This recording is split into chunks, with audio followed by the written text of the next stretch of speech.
dado en los conjuntos difusos. Lo que nos faltaría, a lo que veo acá, es hacer una simulación, aplicar el conjunto difuso en su forma más básica, ¿no? Utilizando esta FAM, que lo hemos extractado del texto de Resnick. Entonces, vamos a poner la fecha primero. Hoy es 16.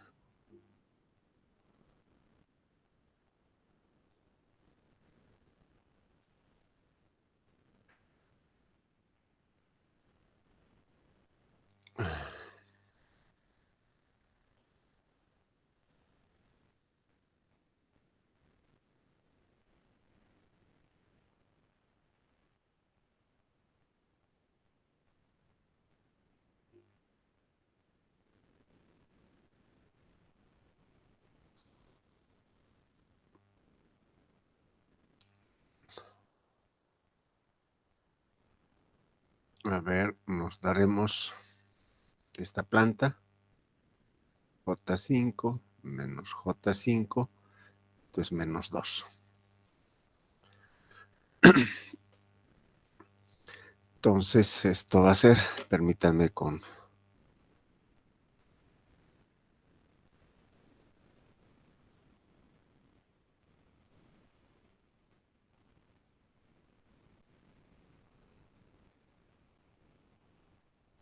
Ya.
Va.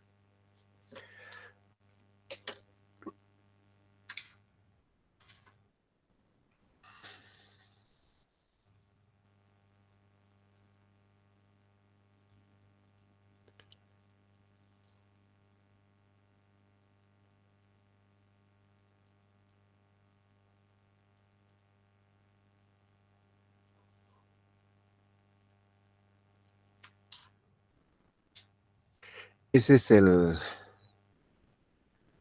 sistema. Ahora vamos a llevarlo a un control difuso. La estructura ya lo hemos presentado.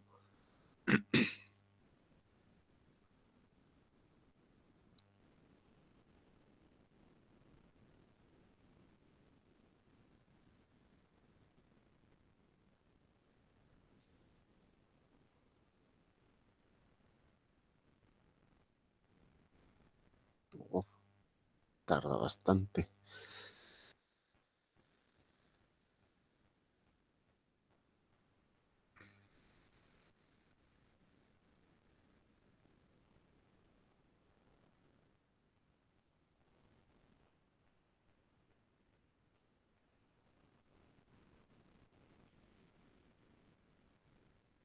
Ya.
Bueno, entonces para poder utilizar esta estructura del control difuso debemos cargar inicialmente la matriz asociada difusa, o sea, la FAM.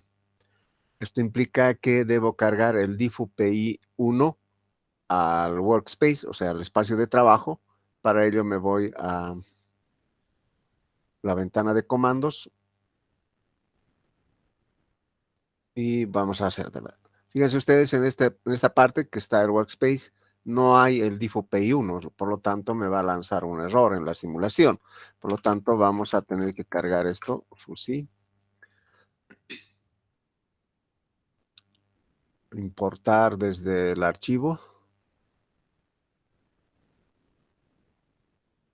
diffu PI 1. Ya está. Ahora lo vamos a exportar al espacio de trabajo con ese nombre. Ya está acá, entonces ya podemos usarlo. Nuestra planta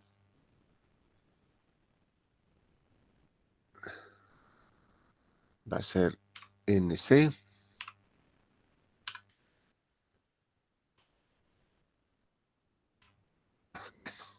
No es necesario ese, pero lo pondremos ahí. NC. NC. Bueno, ya está el NCDC de acá, el diffu P1. Estas constantes las vamos a eh, realizar en la sintonización. Veamos acá.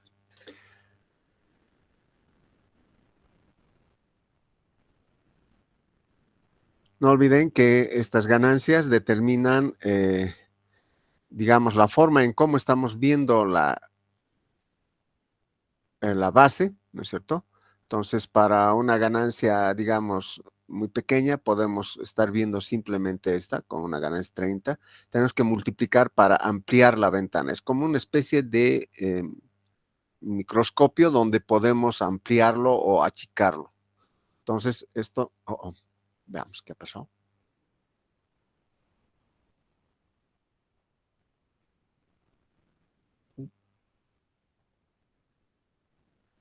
Ya,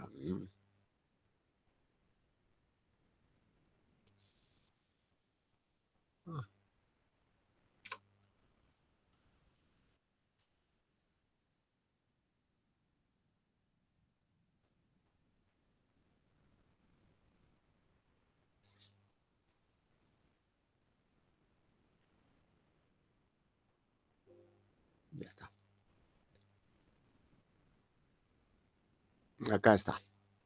Esta es la señal de referencia y esta es la salida del controlador, ¿no? Así que no es, tenemos un gran error en estado estacionario, así que vamos a achicar todo lo posible. Y como ya hemos analizado, la parte proporcional lo que hace es reducir el error en estado estacionario, no lo elimina. Entonces, en una primera instancia, esto podemos ponerlo en 0 y vamos a ir incrementando la ganancia. Bueno, con 0 lo que vamos a tener es básicamente esto, ¿no? La parte derivativa lo que va a hacer es alisar esas oscilaciones que se tienen. Pero inicialmente el objetivo es reducir este error en estado estacionario. Esto lo vamos a hacer con esto de acá. Vamos a poner un 5, eso es aproximando. Como verán, ya ha reducido, mm, no diré grande, pero sí está por buen camino. Ya.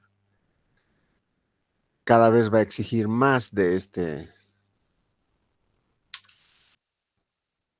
parte proporcional. Ustedes estarán notando seguramente que esto va reduciéndose cada vez más. Esta oscilación es lo que está preocupando en este momento, así que vamos a tratar de eliminar eso. 0.01 inicialmente.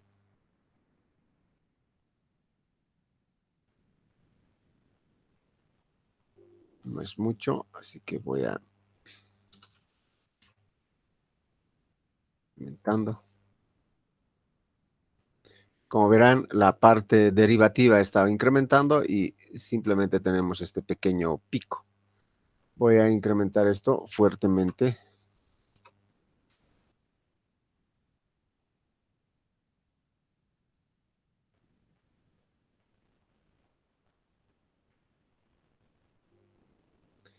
Voy a reducir la simulación hasta 4.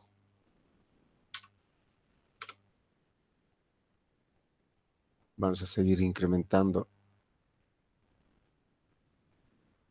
esto de acá.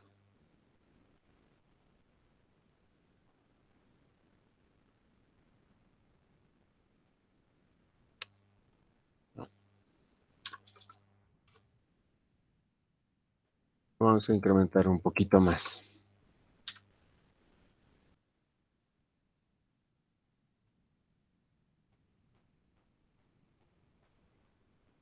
El error se ha reducido, no será fuertemente. Esto, la simulación, voy a llevarlo a 2. En esta parte hay, digamos, mucho retardo, así que vamos a... Es aproximadamente en 2.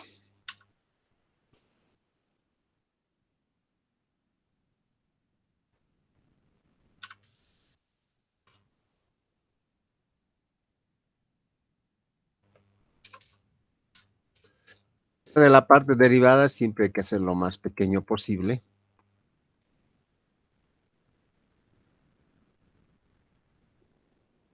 Ya estamos cerca.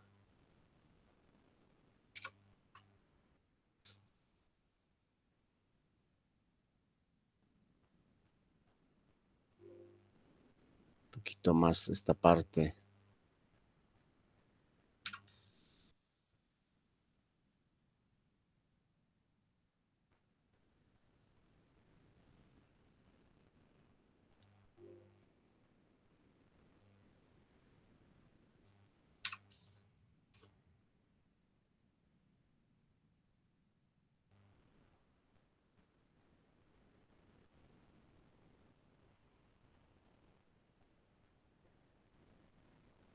Para los estándares que manejamos, o sea, bueno, en la parte de control, cuando está entre más o menos 2% de la señal de referencia, ya prácticamente es el tiempo de establecimiento. Entonces, vamos a verificar esto.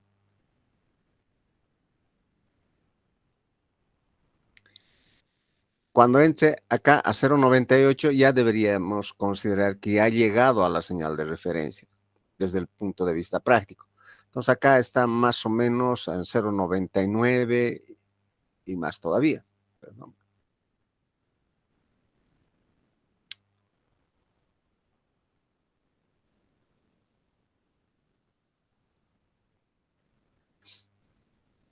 Está en 0,995. O sea, prácticamente ya está en la señal de referencia.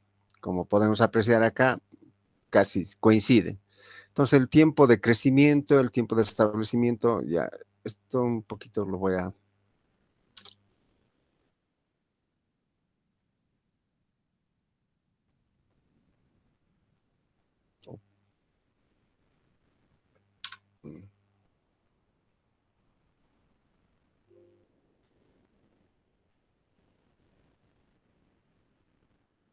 Bueno,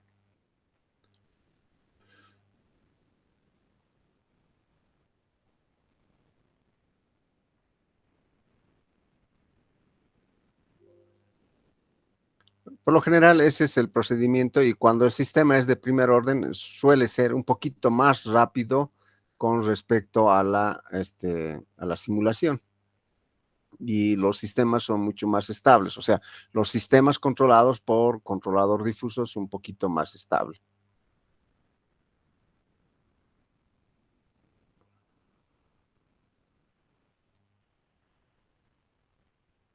Pero veamos qué es lo que está pasando con la señal de control.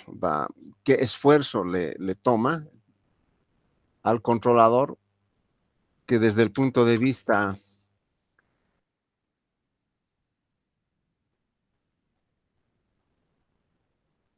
¿sí? Desde el punto de vista teórico, para nosotros tiene todos los recursos necesarios para llevar al sistema en esta forma, ¿no?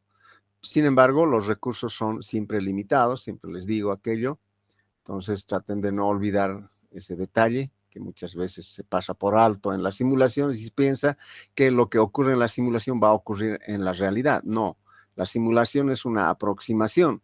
Cuanto mejor tengamos los modelos matemáticos de ese sistema real, mejor se va a aproximar, pero nunca va a ser exactamente igual. Entonces acá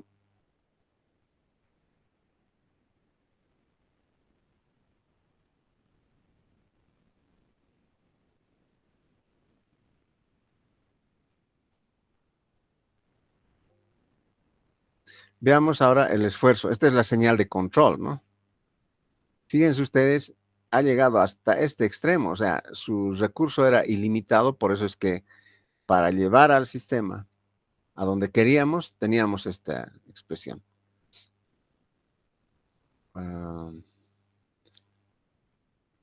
Quiero mostrar los dos en una captura, vamos a hacer de la siguiente manera.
Esto es 4600 más o menos.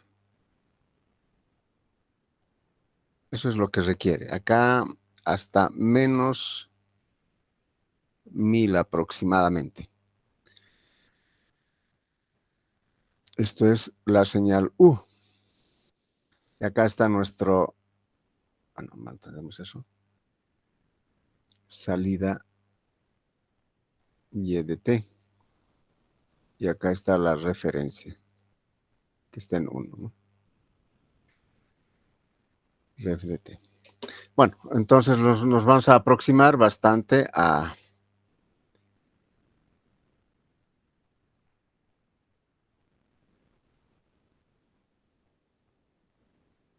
Entonces vamos a hacer una aproximación a la realidad. Para ello vamos a tener que disponer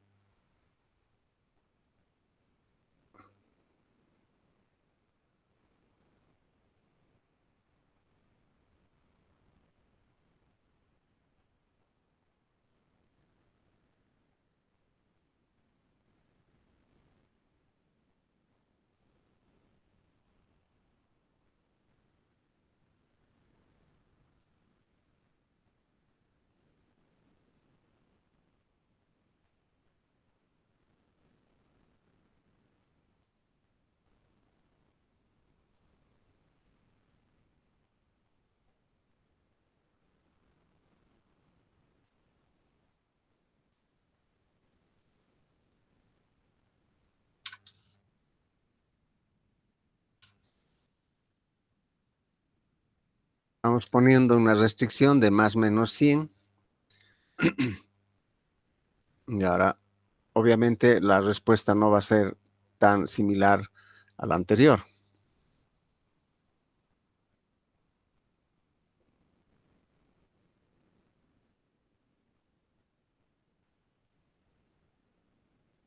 Bueno, se corta en 100 y en menos 100. Lo estamos cortando. Y la respuesta, como verán, ya tiene un poquito más de retardo, ya no es tan exacto. O sea, antes era prácticamente en 0,1 segundo o 0,2 segundos. Ahora está más o menos en 0,5 segundos. Hay que contar no esta cantidad, sino desde donde hemos aplicado la señal de referencia, que es en 1, no en 0. Entonces, más o menos es 0,7 segundos lo que va a demorarle y hay un sobrepico. Entonces, podemos restringir esto más, 50 hasta menos 50. Eso obviamente yo lo estoy colocando, pero en la práctica eso es el nivel máximo de tensión, si es que están controlando por tensión, que pueden tener. O sea, acá, si estamos hablando de sistemas térmicos, podría ser 1.000.000 de grados centígrados, luego bajarlo para estabilizar a uh, o no sé, a ver, si queremos hacer un control de temperatura en un ambiente, entonces si tenemos una resistencia para elevar la temperatura, entonces, digamos, esta resistencia de tungsteno. La señal de control va a ser una corriente que va a circular por la resistencia, el cual va a emitir un calor y este calor va a hacer que la temperatura al interior de una cámara se extienda, o sea, crezca esa temperatura. Entonces, teóricamente, acá nos está diciendo que podría circular más o menos unos 100.000 amperios o cosas por el estilo, muy grandes. En este caso sería 4.000 amperios, de tal manera que la temperatura llegue a la temperatura que deseamos. Pero eso no puede ser, o sea, se va a fundir los materiales. Entonces, tenemos un límite y eso lo estamos colocando con esta saturación. Veamos con 50 en este caso. Y ahora demora un poquito más de tiempo, como verán. Ya prácticamente se ha estabilizado en 0,5 segundos. Y acá las restricciones ya son de 50 y menos 50. Entonces ya es un poco más diferente esto. Vamos a ver esta parte.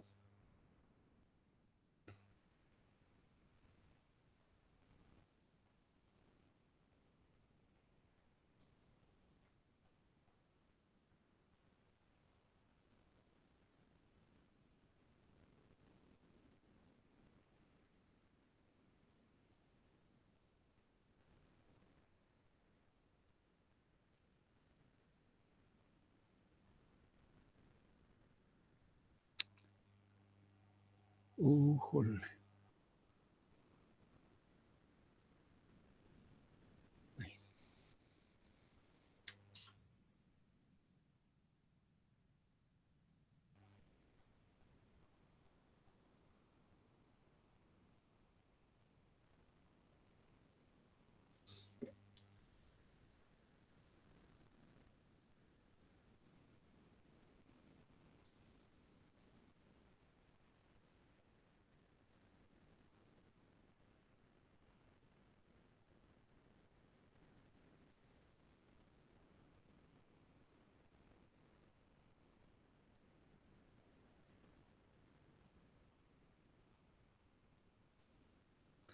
'Acá sin saturación.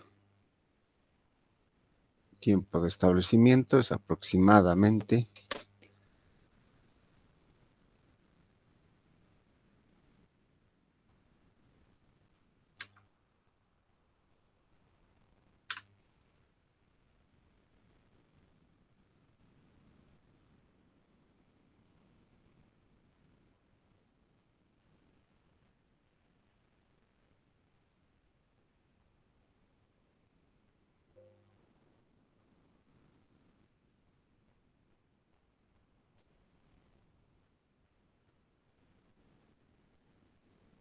0,05 segundos.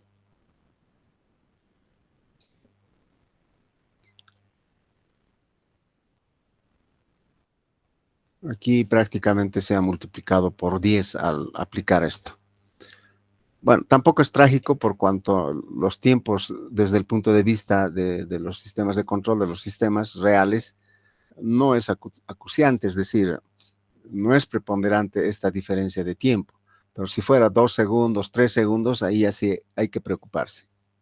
Bueno, es así como se plantea. Entonces, cuando el sistema o la planta es de primer orden, es mucho más fácil de controlarlo. Y además no se requiere gran variación en esta parte. Por ejemplo, en los sistemas térmicos ya hay unos controladores, TD82 creo que es, no me acuerdo muy bien este controlador, que si bien tiene un PID autotuning, también lleva un controlador difuso. Este controlador difuso ya tiene sus FAM incluido, estas ganancias ya está definido, o sea, no hay mucho que modificar ahí. O sea, son prácticamente bloques cerrados, no se puede modificar la FAM. Entonces hay esos controladores, pero son para dedicación exclusiva para un sistema, puede ser sistema térmico, ¿de acuerdo? Entonces no traten de entrar a la FAM de ese difuso, no lo van a hacer. Va a ser bien complicado entrar a esa FAM. La mayoría tiene así, no sé, no he visto a alguien que se pueda aplicar o introducirse en la FAM. El PLC S7-300 ya tiene difuso, eso sí se puede modificar la FAM. Y el S7, estoy hablando de las Siemens, ¿no? S7-400 ya creo que viene con un controlador neuronal más, o sea, el difuso, el neuronal más tiene. Pero bueno, ya estamos acá. ¿Hay alguna duda acerca de esta simulación? No es complicado como ustedes han podido apreciar. Primero se pone en cero lo que es la parte derivativa, luego se va jugando un poco, por así decir, en la ganancia de la parte proporcional hasta llegar más o menos a lo que deseamos. Luego se va incrementando con valores bastante pequeños de la parte derivativa. Y eso hace que podamos obtener un control lo más óptimo posible. Bien, vamos a volver después sobre estos difusos, ya cuando estemos viendo el siguiente capítulo, que es algoritmos genéticos. A ver, sobre difuso no hay mucho más. Lo que les decía aquella vez, podemos modificar esta parte del triángulo, hacerlos más angostos en la base, en la parte central, cerca del cero, y más amplios en las partes externas. Eso, en todo caso, ayuda a tener menor oscilación y mejor resolución, por así decirlo. Entonces, eso, pero se puede calcular mediante este algoritmo genético. Creo que les he mencionado que hay un proyecto de grado donde se ha aplicado esta técnica para un paletizador, si mal no me recuerdo, para un paletizador de bolsas de cemento, para lograr que el brazo no esté pendulando cada vez que va a ir a coger una bolsa de cemento, ¿no es cierto? Bueno, esas cosas van. Bueno, no hay pregunta, entonces vamos a ir a continuar con el otro capítulo, algoritmos genéticos. Esperamos que la próxima semana vamos a concluir el avance de la materia y el examen o los exámenes estarían fijados entre el 29 y 30. Se ha fijado de que el recuperatorio se va a dar el 30, va a recuperar el final también por si alguien tuviera, digamos, mala nota en ese examen final, entonces se puede recuperar. Entonces, el examen final lo van a dar el 29 de noviembre, el recuperatorio lo van a dar el 30 y el 2T lo van a dar el día martes 6 de diciembre y el examen de mesa, si es que así se da por la dirección, lo van a dar el 7 de diciembre. Básicamente en esa semana yo ya tendría que entregar todas las actas. Bueno, entonces vayamos a lo que es algoritmos genéticos. Creo que para no perder la resolución voy a cambiar de pantalla.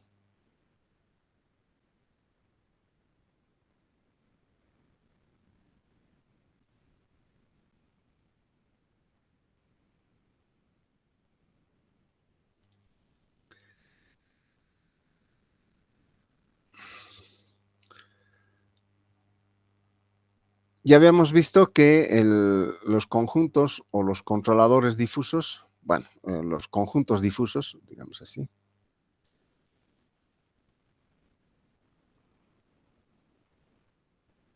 se aplican fuertemente como control. Y los algoritmos genéticos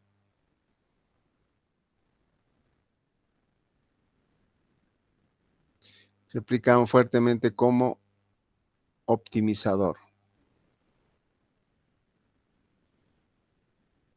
Esa es su fortaleza. Luego las redes neuronales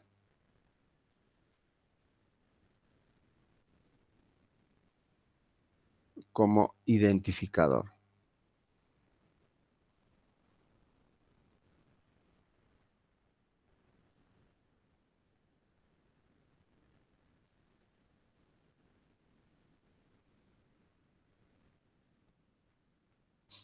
Muy bien. Entonces vamos a analizar esta parte.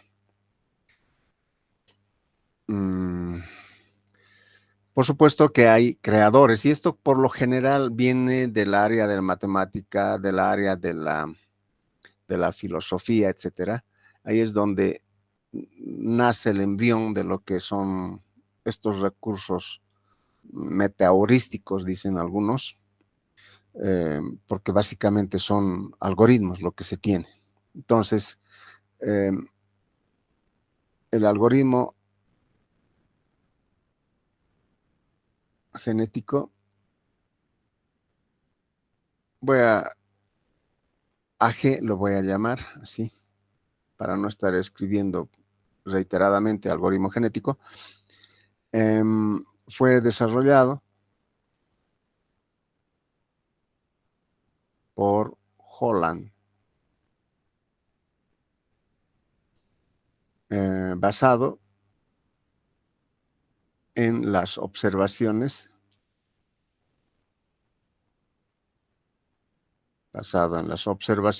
y estudios que realizó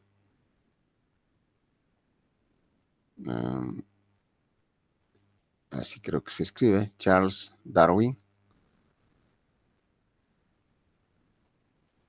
en su obra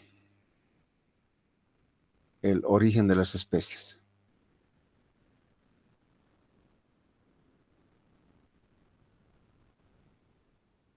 En realidad, Charles Darwin era un médico, si mal no me equivoco.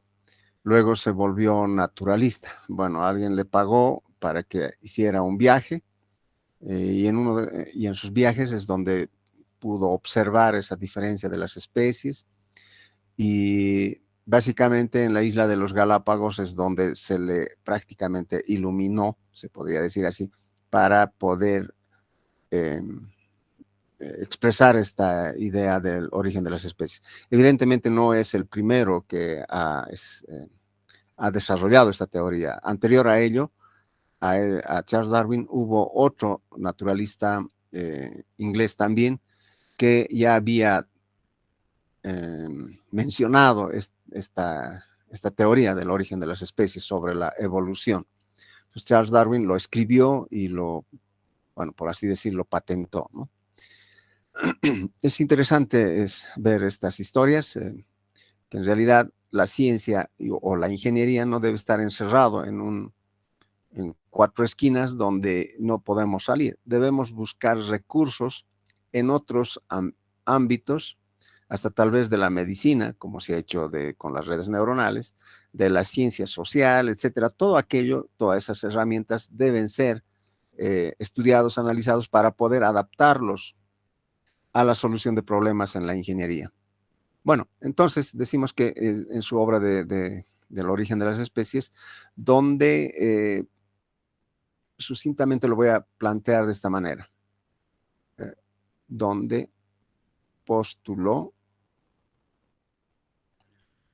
esta es una adaptación mía, ¿no? En un ambiente eh, agresivo,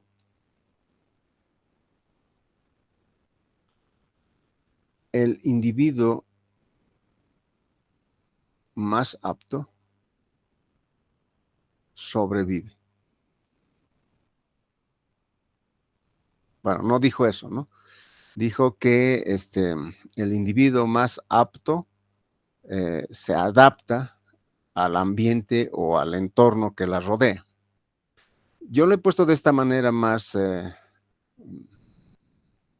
se podría decir, más belicoso, que tenemos que no es el propósito, pero tenemos que eliminar individuos menos aptos y quedarse con individuos más aptos para que toda la población pueda sobrevivir.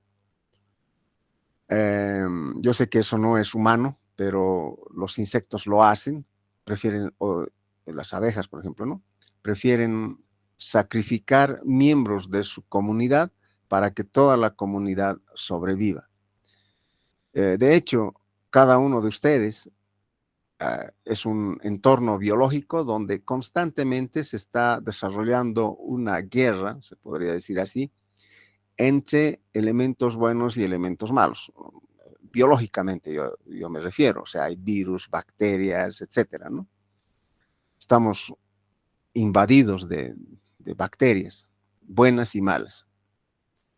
Eso es en la lucha de elementos o entes vivos que no son parte de nosotros, que nos han colonizado y ellos están luchando.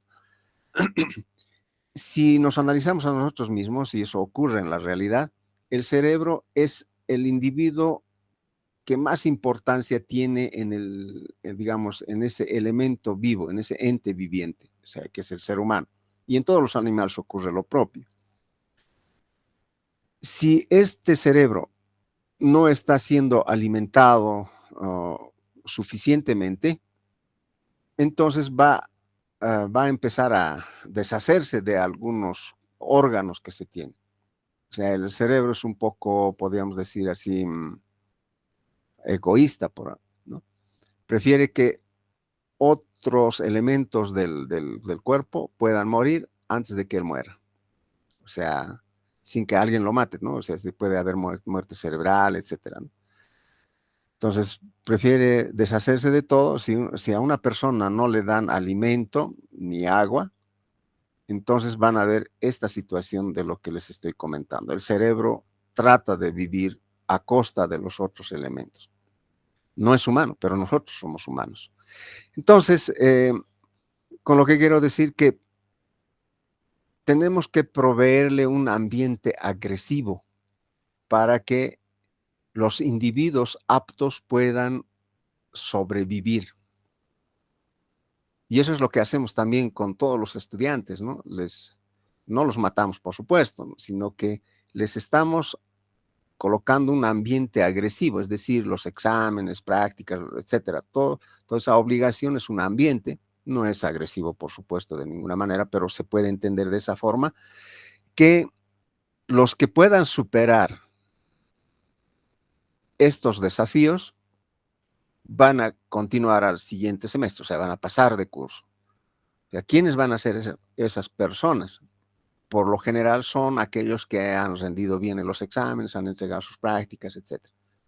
No hay, yo no conozco, a no ser que sea en Noruega o algo por el estilo, donde el estudiante pasa clases, asiste a las clases y en ocasiones tampoco asiste, es decir, va y él se autocalifica, dice que está bien, ya sé esta materia, así que me voy a inscribir en el siguiente curso, porque ya sé, no necesitan que me evalúe nada por el estilo.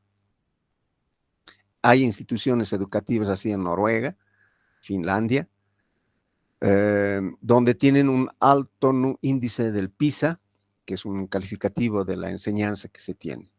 Pero para llegar a ese nivel, ¿no es cierto? Necesitamos, como seres humanos, evolucionar bastante. O sea, que sean muy, muy conscientes. Si eso lo ponemos en práctica en nuestro país, en medio año ya todos son profesionales, yendo al extremo, por supuesto. Muy pocos van a ser que digan, no sé muy bien, voy a repetir la materia por sí mismo, sin que a nadie lo repruebe. Bueno, entonces, eso es un ambiente agresivo.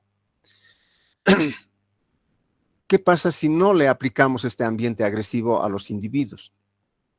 Como hay un dicho, si la felicidad es eterna, ya no es felicidad, porque tenemos que poder contrastar qué es la infelicidad o la tristeza para luego apreciar y valorar lo que es la felicidad. Yo sé que esto suena algo filosófico, pero así es. No olviden también que en sus estudios de la Ilíada con la Odisea en el colegio, no sé si seguirán estudiando ahora, los dioses envidiaban la mortalidad de los humanos. Imagínense que los dioses vivían eternamente, no querían vivir eternamente. Entonces, acá tiene que haber algo que les dé ese objetivo, algo para vivir, ¿no? O sea, una razón para vivir. Si no tienes una razón para vivir, te aletargas, decaes bastante. A lo que voy con esto es que debemos poner a prueba los individuos para que tengamos simplemente individuos buenos o aptos, que evolucione a lo mejor. Probablemente se tengan individuos puro malos, ¿no es cierto? Entonces vamos a involucionar y vamos a tener un desastre ahí.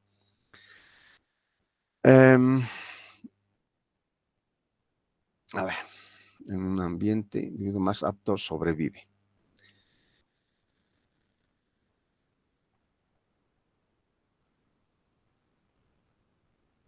Bueno, entonces acá, para poder plantear un algoritmo, dije que vas a poner un AG. Primero, se debe tener la población.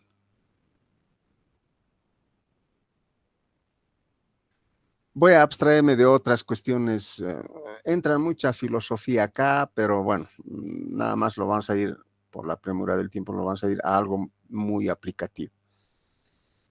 Primero se debe tener una población. ¿Qué tipo de población debemos tener? Acá se recomienda una población generado aleatoriamente.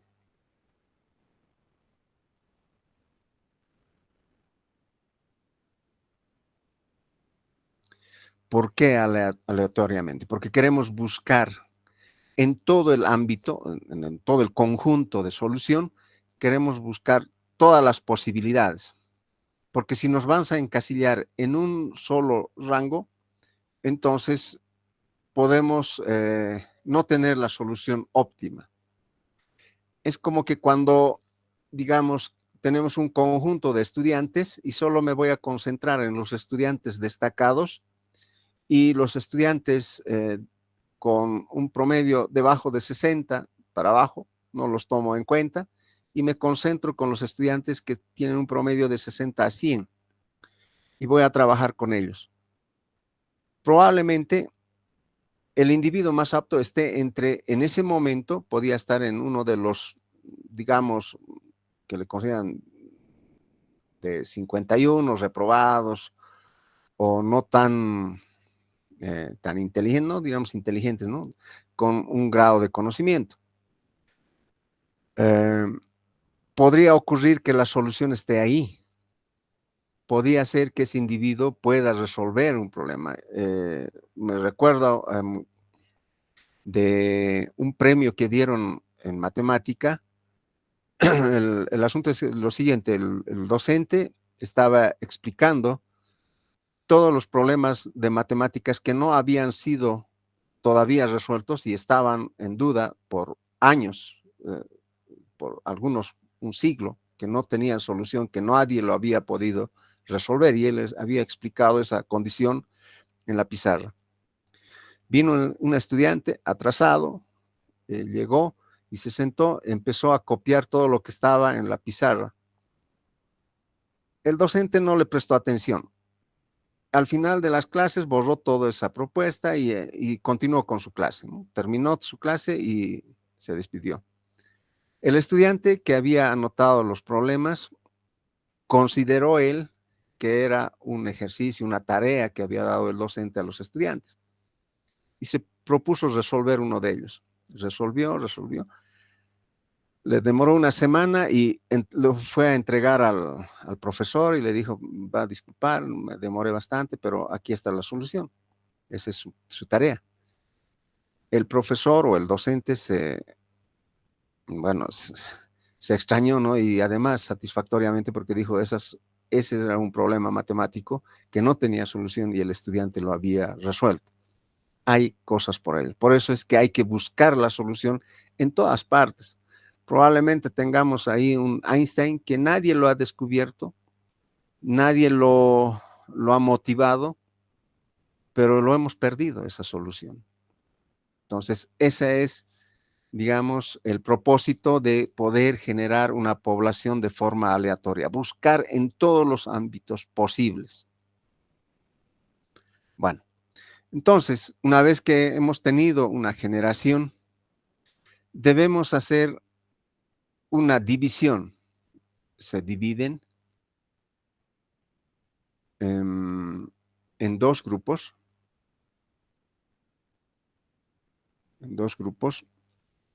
eh, que sean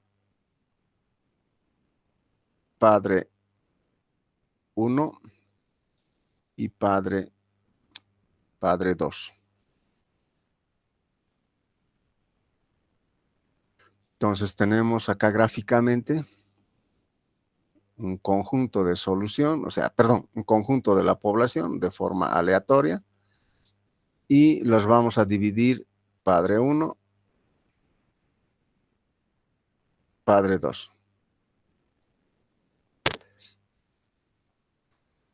Verán que este algoritmo no trabaja con números, al igual que los difusos, pero no genera un afán, por supuesto.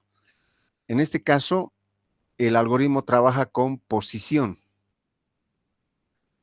padre 1 y padre 2, los cuales deben compartir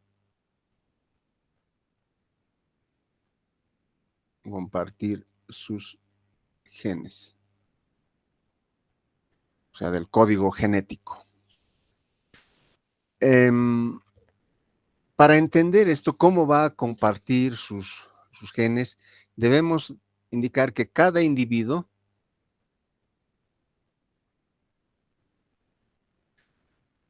tiene una característica innata, los cuales están codificados en su ADN.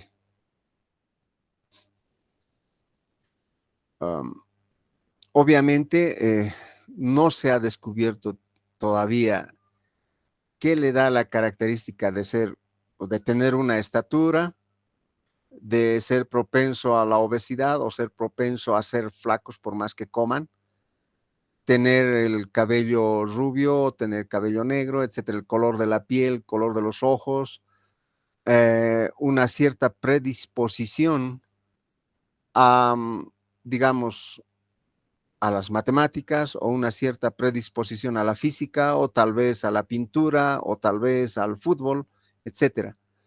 Si bien todos los individuos somos iguales ante la ley, pero somos diferentes entre sí, o sea, ninguno de nosotros somos iguales, por más gemelos que sean, no son iguales, siempre tienen una variante, tienen alguna tendencia, les gusta a unos, como les digo, ¿no? Matemática, a otros les gusta física, a otros les gusta la política, a otros les gusta el fútbol, etcétera.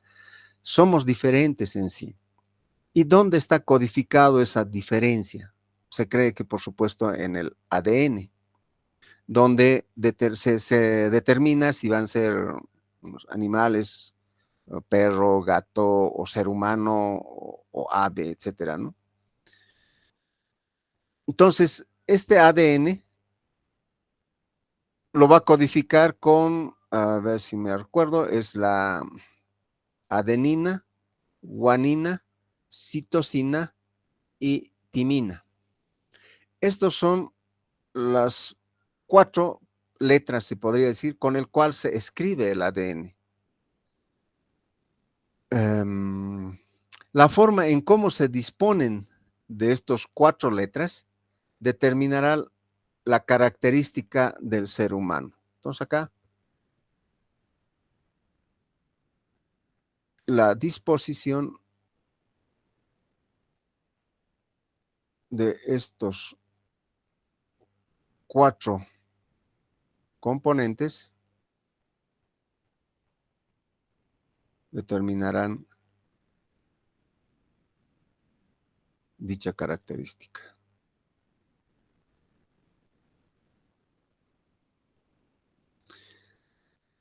Obviamente el ADN es muy complejo.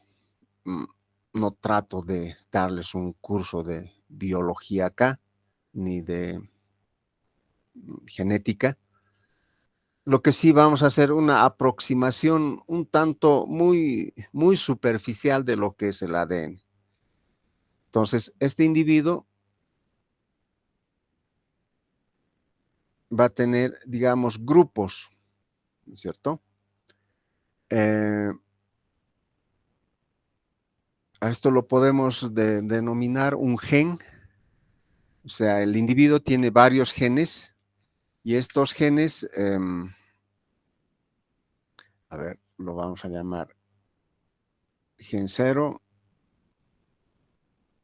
gen 1 y así sucesivamente. Gen 2.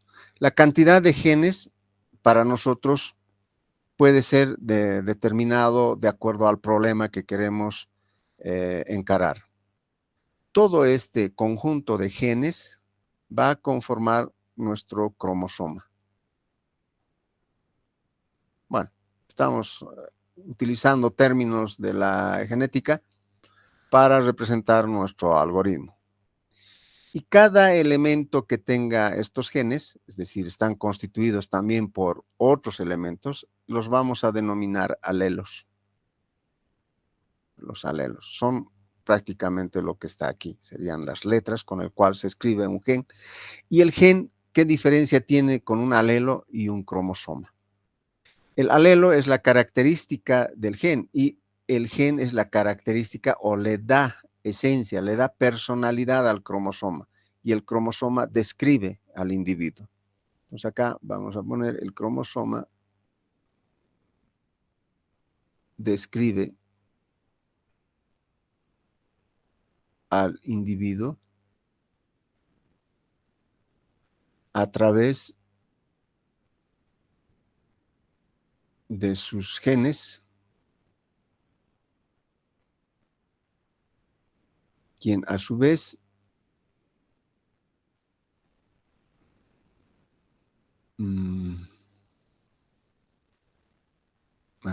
le da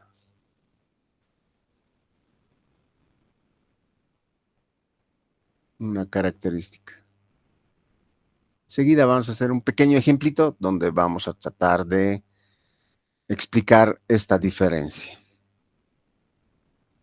Por lo general,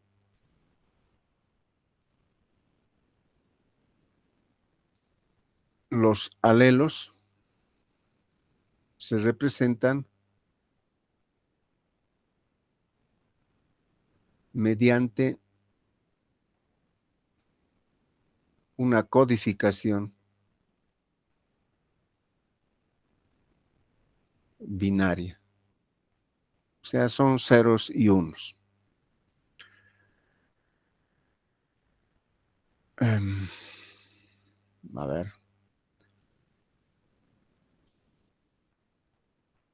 La cantidad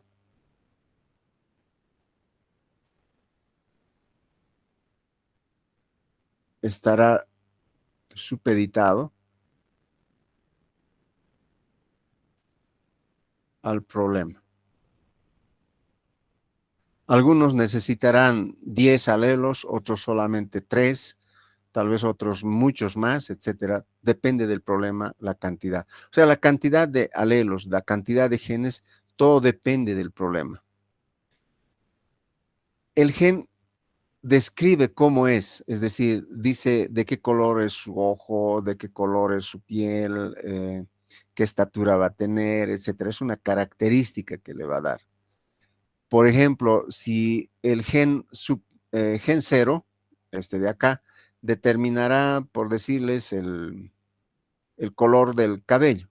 Bueno, ¿cómo sabemos de qué color va a ser? Una combinación de alelos determinará si va a ser negro, castaño, rojo o amarillo, ¿no es cierto? Entonces, esa combinación les vamos a dar acá y estará definido por los alelos. Esa es una característica, digamos, el color del cabello. El color del ojo va a ser el gen 1. Entonces, de igual manera, creo que hay café, hay negro, hay celeste, hay azul, hay verde, etcétera, ¿no?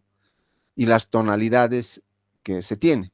Entonces, eso va a estar descrito en este gen 1, ¿no es cierto?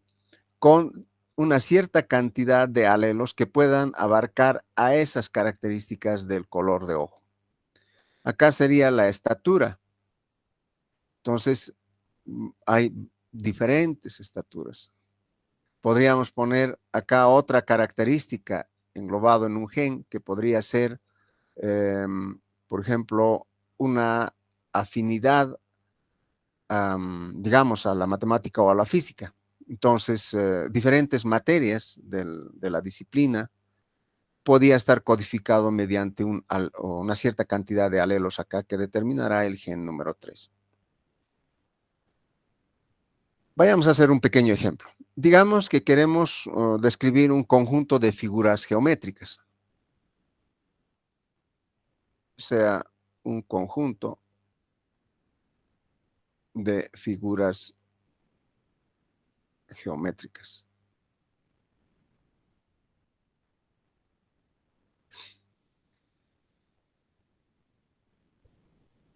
Eso será un triángulo, digamos. Será un cuadrado. Será un,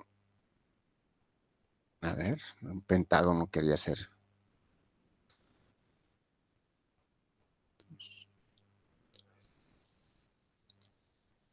Es un pentágono. Luego podemos tener un hexágono, etcétera.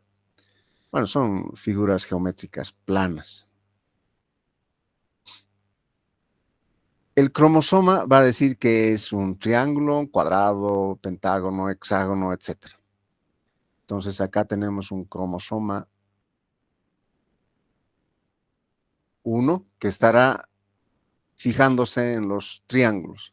Acá tenemos un cromosoma 2, cromosoma 3, 2, 3, cromosoma 4. ¿Qué características tiene estas figuras geométricas? Podemos enumerar acá. Primero, cantidad de lados.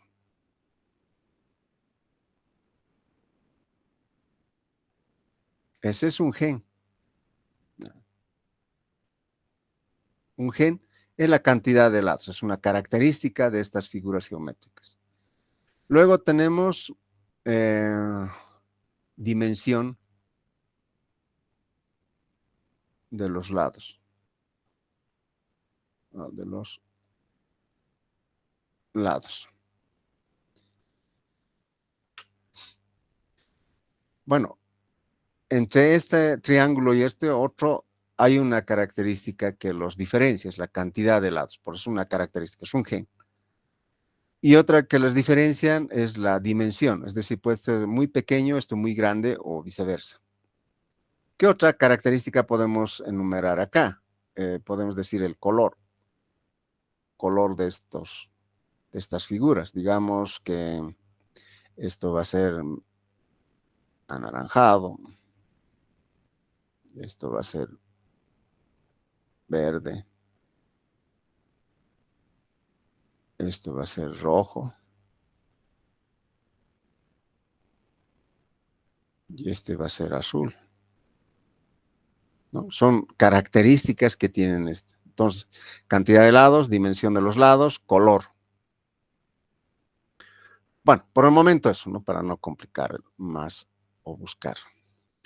Ahora, ¿cómo vas a saber qué cantidad de lados tiene?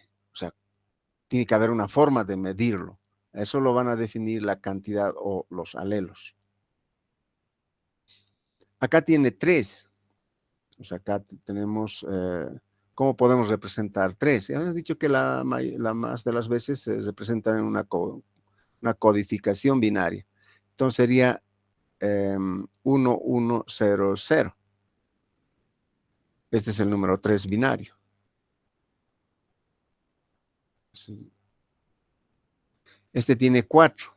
Entonces va a ser 0, perdón. Acá va a ser 0, 1, 0, 0. Este es el 4 en decimal. Este es 5. Va a ser 0, 1, 0, 1. Este tiene 6. 0, 1, 1, 0. ¿No? Entonces ya estamos codificando mediante alelos sus dimensiones. En cuanto, esto es para la dimensión, para el gen, perdón, para el gen cantidad de lados, lo vamos a hacer aquí. Y para el gen de dimensiones, son alelos también. Digamos que este tiene 15 centímetros. Este tiene 15, 15, 15. Esto tiene 20, 20 y 20. Esto tiene 10, 10, 10, 10 y 10. Este tiene 8, 8, 8, 8, 8 y 8. Para esa dimensión, para el de 15, este es 16, ¿no? 1, 2, 4, 8, 12. Voy a aumentar un hito más para el 20. Ah, no, perdón, esto es de las dimensiones, no hay ningún problema. Eso es, perdón, aquí era. Necesitamos el número mayor, es el 20. Entonces, 1, 2, 4, 8, 16. Con eso puedo hacer el 20, porque con estos 4 bits no puedo llegar al 20. Necesitamos un bit más. 16 más 4 es 20. Entonces, para el 15 vamos a tener, para el 15, para esto va a ser 0, 1, 1, 1 y 1. Ese es el 15. 8 más 4 son 12, 13, 14, 15. El 15. El 20. El 20 es 1, 0, 1, 0, 0. 16 más 4 es 20. 1, 0, 1, 0, 0. Ese es el 10 es 8 y 2. Va a ser entonces 0, 1, 0, 1, 0. Ese es el 10. Aquí lo voy a poner. Este es el 15. Esto es el 20. Esto es el 10. Y el 8 va a ser 0, 1, 0, 0, 0. Este es en binario. Y este es en decimal. ¿De acuerdo? Bueno, ¿cómo voy a entonces agarrar este pequeño ejemplo de las cromosomas? Vamos a... necesitamos ¿cuántos genes? 1, 2, 3 genes. Entonces vamos a acá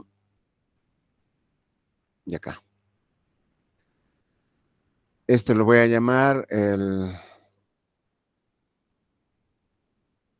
gen 0, gen 1, gen 2. Para el gen 2, el color. Tengo 1, 2, 3, 4 colores. Basta 2 bits, pero puedo poner 3. Y acá, para el color, vamos a hacer 0, 0, 0, va a ser, digamos, el negro, aunque no hay negro, pero puedo poner como referencia negro. 0, 0, 1 va a ser el azul. 0, 1, 0 va a ser el rojo. 0, 1, 1 va a ser el verde. ¿No? Estoy codificando así. Bueno, entonces acá va a ser el gen 0, gen 1 y gen 2. Gen 0 es la cantidad de lados. Eso tiene 1, 2, 3, 4 bits. Entonces vamos a hacer así. Esa es la división. Gen 1 es dimensión de los lados. Dimensión tenemos 1, 2, 3, 4, 5.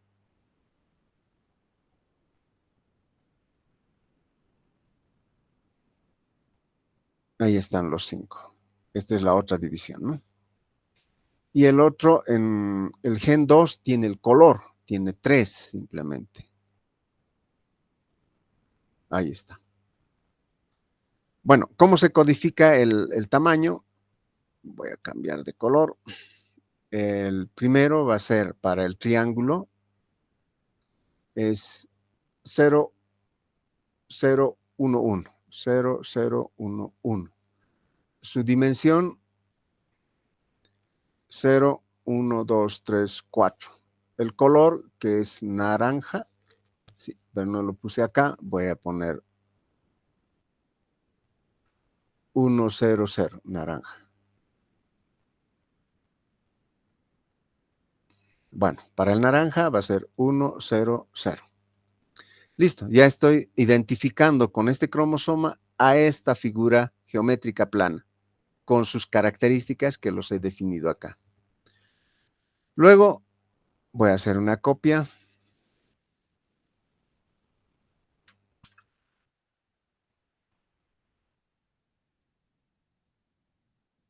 Y esto va a ser para el siguiente, para el cuadrado. Es 0, 1, 0, 0.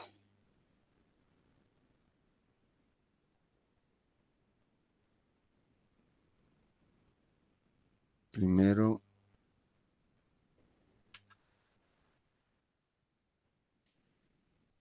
entonces es 0, 1, 0, 0. Ya está la cantidad de lados. La dimensión 1, 0, 1, 0, 0.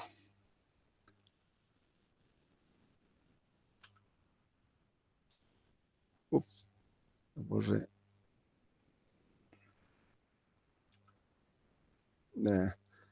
Para facilitar voy a ponerme acá.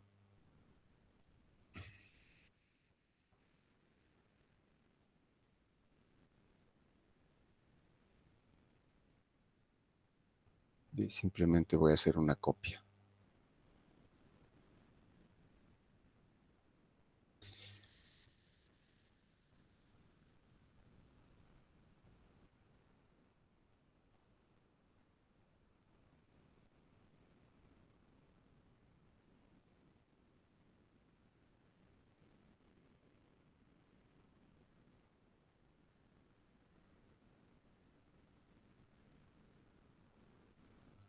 Entonces este va a ser el gen 2, gen 1, gen 0.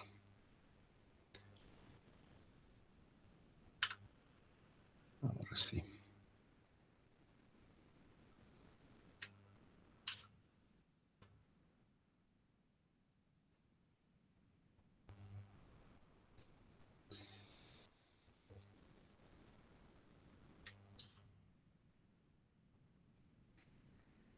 La otra figura.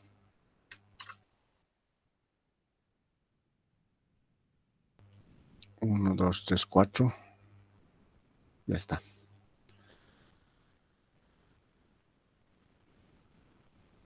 Bueno, decía entonces, para el cuadrado tenemos 0, 1, 0, 0. 0, 1, 0, 0.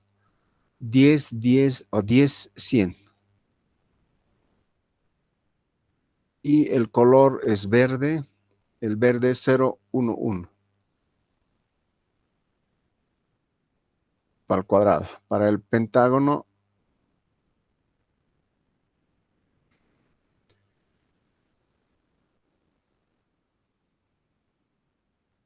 sería este, ¿no? 0, 1, 0, 1.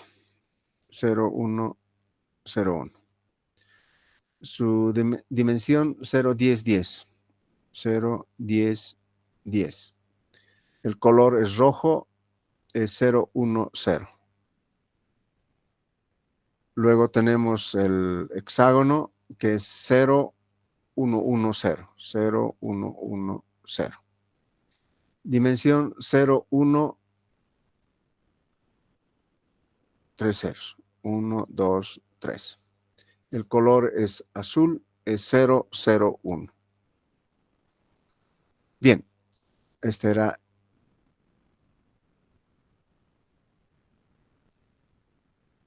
el hexágono. Bueno, es así como se codifica. Ya hemos codificado cada individuo.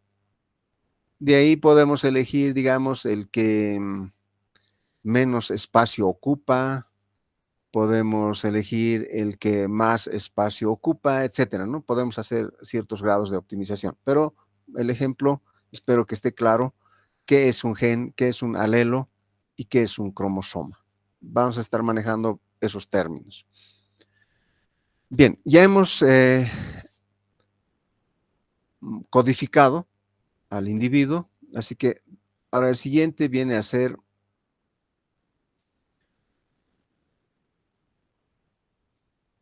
después de la codificación.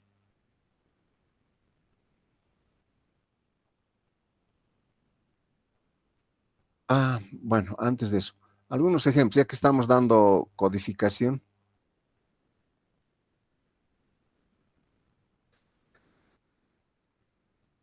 Para codificar un controlador PID que tiene KP, KI y KD. Entonces, el cromosoma es un PID. Este es el gen 0, o perdón, acá estamos colocando gen 0, gen 1, y este es el gen 2. Aprovecharemos que estamos haciendo codificaciones. En todo esto sabemos, podemos elegir todos ellos con una cierta cantidad de valor, digamos 500 o 599. Toditos van a ser 599. Puedo elegir eso, que esos valores pueden tomar, pero no es nada práctico.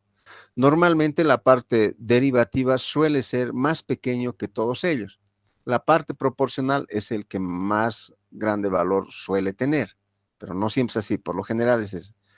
Entonces podemos tomar esto un valor más pequeño, este un valor intermedio y este es el valor que va a tener mayor. Nada más para elegir,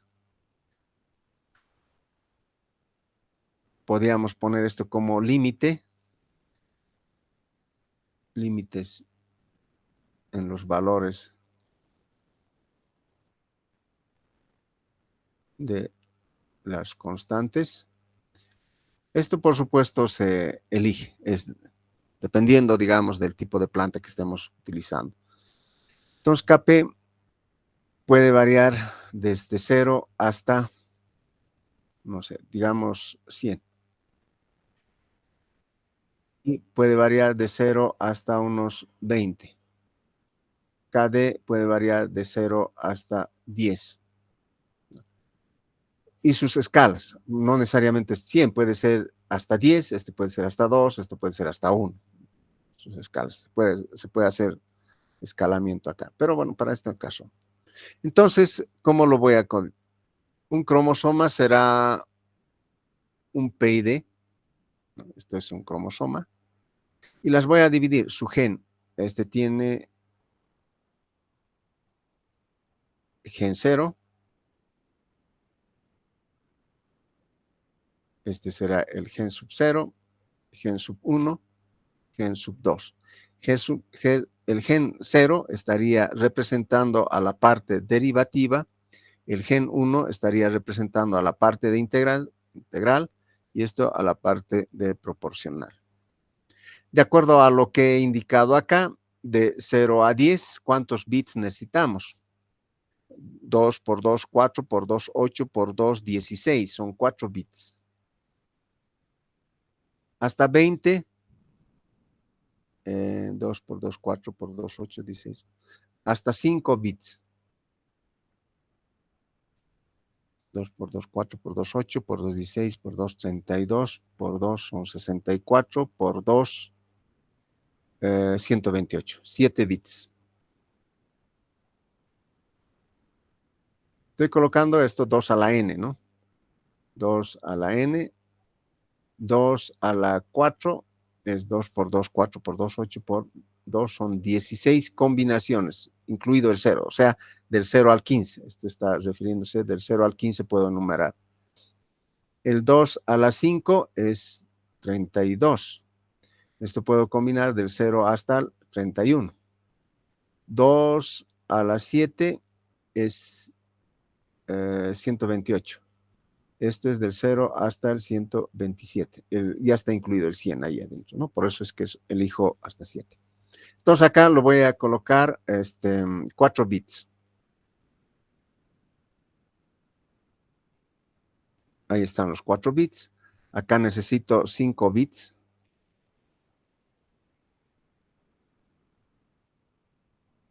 Acá necesito 7 bits.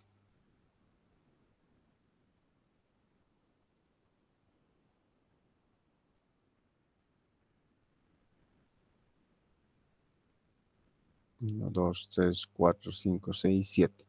1, 2, 3, 4, 5. 1, 2, 3, 4.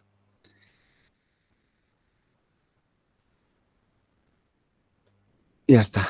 Esta es la estructura del controlador PID bajo estas características.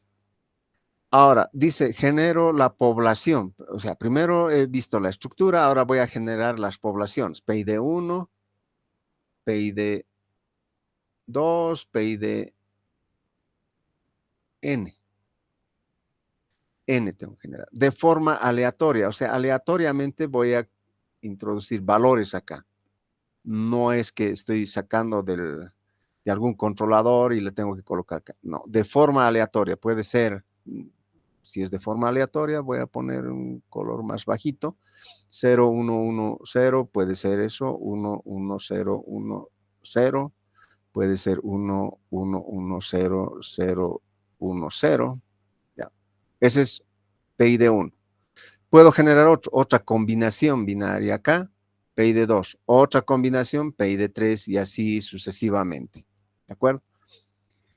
Entonces, esa es la forma de generar. Aquí vamos a colocar ese hecho. Una vez determinado la estructura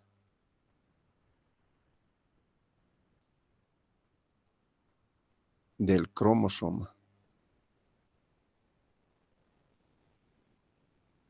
PID con sus 3 genes, KP, KI, KD, porque estos los caracterizan, ¿no? SP, cuyos rangos dependerá de la planta. Todo esto, ¿no? De 0 a 100. Todos pueden ser de 0 a 100 también. Dependerá de la planta. Luego se generan el contenido o se generan el valor, se generan de forma aleatoria el valor de cada alelo de forma aleatoria. Bien, ya tenemos n individuos.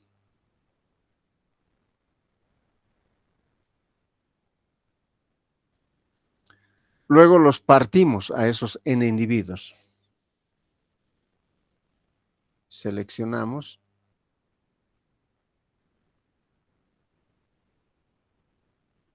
a la mitad como padre 1 y la otra mitad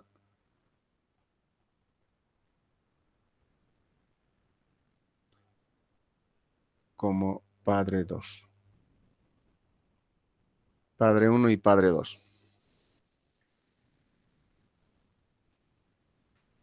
Ahora, ¿cuál es el criterio para decir estos van a ser padre 1 y estos van a ser padre 2? Notarán que esta construcción es de forma aleatoria, así que no hay ninguna regla para decir los digamos, n medios primeros son padre 1 y los restos son padre 2. No hay.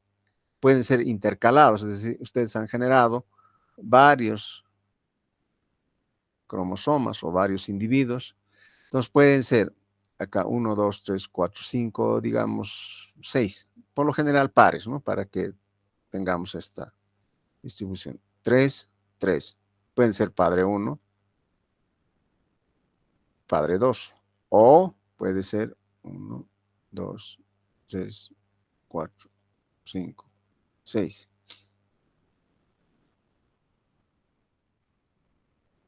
Esto será padre 1, padre 1, padre 1.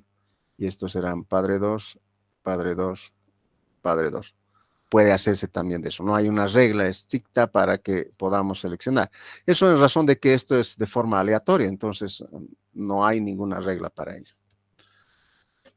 Bueno, la siguiente clase vamos a hacer la combinación, luego hacer la selección, y una vez que tengamos la combinación, la selección, y luego introducir conceptos de mutación, por cuanto si estos individuos que están haciendo la combinación o el cruce, ¿no es cierto?, pues están degenerándose, entonces amerita introducir una mutación. ¿Qué significa una mutación? Cambiar el valor de uno de los alelos de forma aleatoria. Cualquiera de estos son candidatos a cambiar de valor. ¿Qué significa eso? Que si es 0, se vuelve 1. Que si es 1, se vuelve 0. ¿No es cierto? Cambiamos de forma aleatoria cualquiera de ellos. Y luego se prueba. Obviamente eso por lo general suele mejorar la situación, suele llevar a la convergencia. Bueno, eso es en cuanto a la mutación. Lo van a ver un poquito más adelante y van a ver un ejemplo cómo se codifica estos algoritmos genéticos, algo muy básico para que podamos entender, para luego expandirnos mucho más digamos, a la aplicación en cuanto a conjuntos difusos, pueden ser sintonización de PIDs, pueden ser ubicación óptima de capacitores en una red de distribución, puede ser seleccionar en la sección óptima de una red de distribución o de una línea de transmisión, etcétera. ¿No? Se pueden aplicar a muchos problemas de la ingeniería. Bueno, ese es el campo de aplicación. Entonces, nos veríamos la siguiente semana, previo voy a...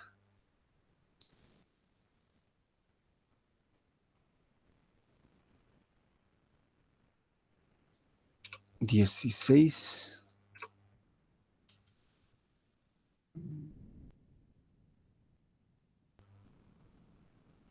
16 de noviembre.